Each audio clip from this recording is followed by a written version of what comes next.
if you have a big client in sales or a big client in business, then you have to be outcome dependent on that. When I was in sales, I had clients that were going to make or break my year. I had to close those clients every year because they accounted for 70% of the revenue that I did. Okay. Had to close them.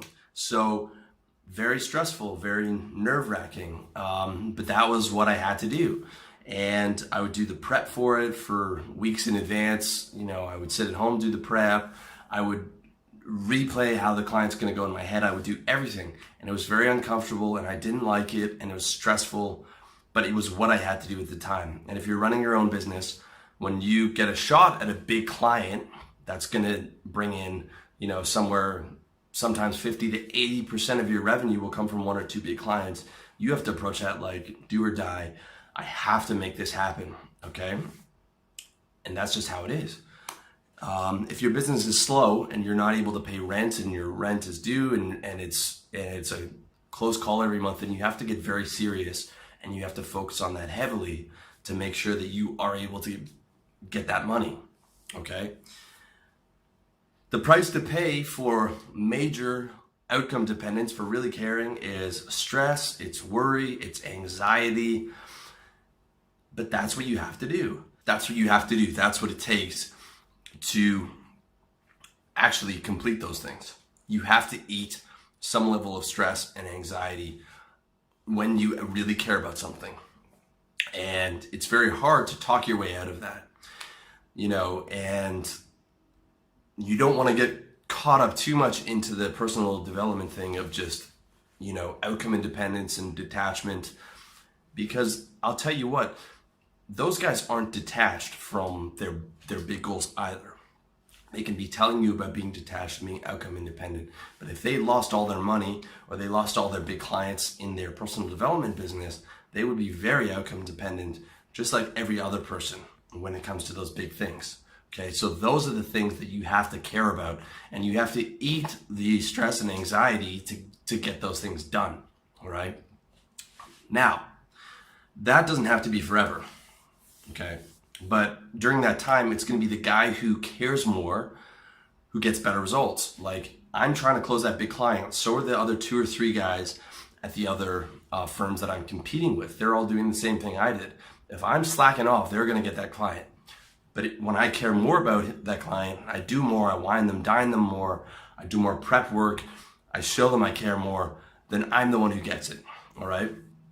That's how it has to go. And during that time, you just have to eat that stress and that anxiety and that worry and that frustration and that uncomfortable energy. You just have to fucking eat that, because that's what it takes to win on some of those big levels.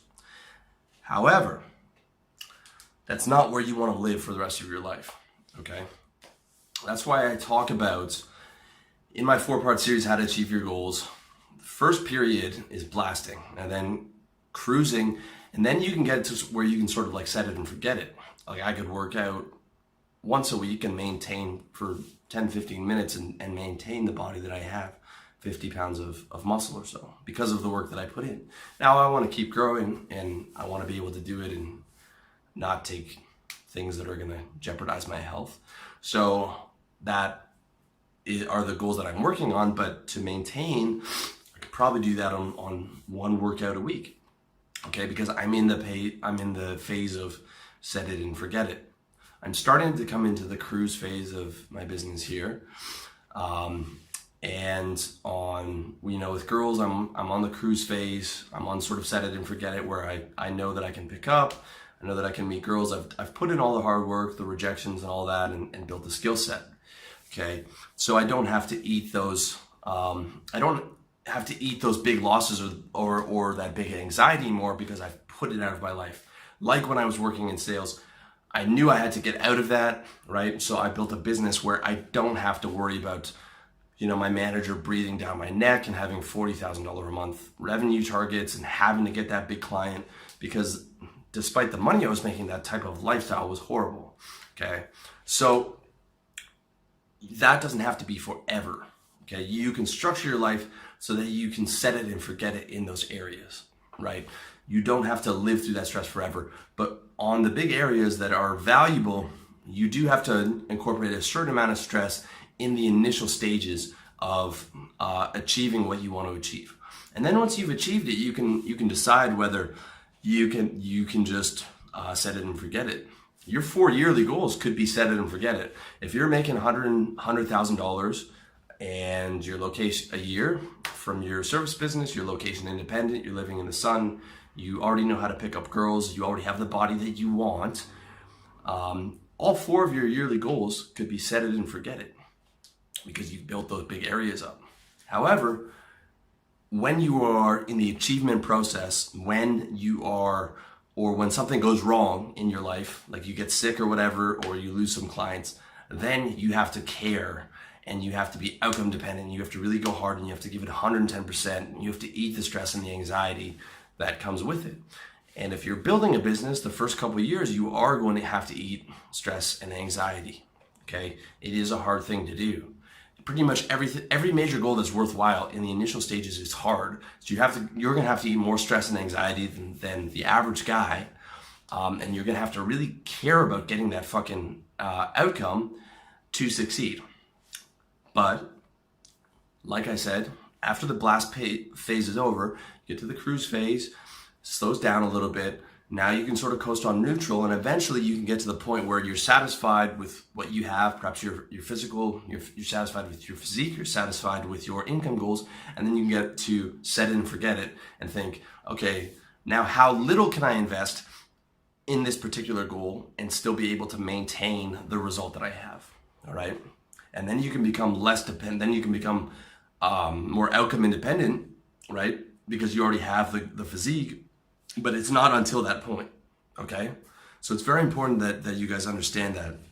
It's very important that you understand that there are times where you really have to be outcome dependent. Like, you can't pay rent, okay? Forget about the Eckhart Tolle and the detachment and the mindfulness. You need to fucking take care of that problem big time, okay? And you need to be like amped up about getting it done. That's a very important thing. And that's it. That's sort of what I'm trying to convey to you guys. There's a time to be outcome independent or less dependent on the outcome. There's a time to be dependent on the outcome and really fucking care, all right? And with girls, okay, you're approaching a bunch of girls. It is a good thing to be able to not care about rejection or care less and desensitize yourself and be able to go out there and not get stressed out about it and not get stressed out about talking to a girl and be able to care less about the outcome than the average guy. That is a good teaching. However, let's say you meet a special girl.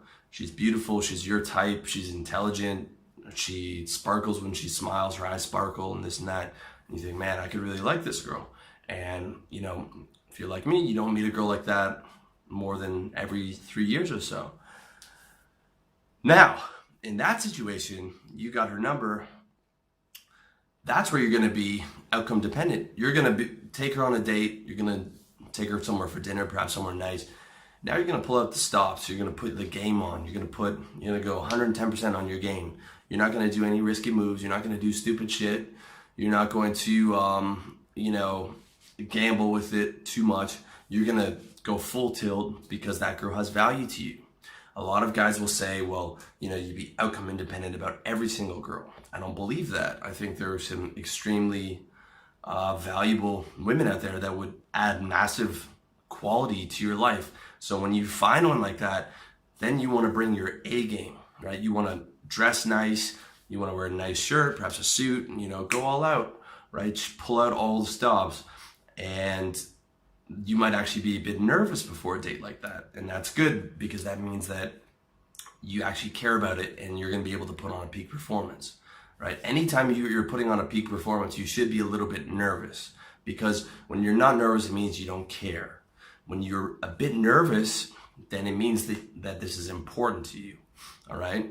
So just in those two examples, you can see where it can be the same area. It can be women but one part of that area, you don't care, whereas the other part, you meet that special girl, then you're able to flip the switch and start caring right away.